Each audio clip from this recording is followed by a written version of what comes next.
Otherwise इनकी shop seal कर दी जाएगी।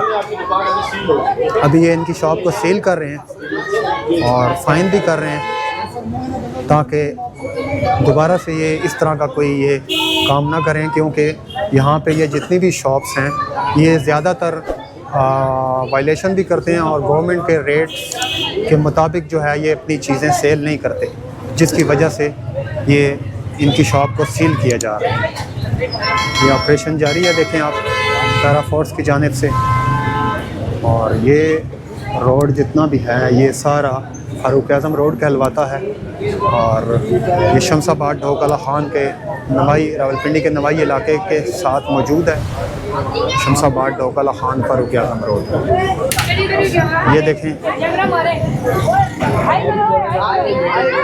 देखें ये सारे बच्चे वगैरह इधर इकट्ठे हुए हैं, ये भी देखने के लिए आए हैं कि जी पैरा फोर्स क्या कर रही है, किस तरह से ऑपरेशन कर रही है।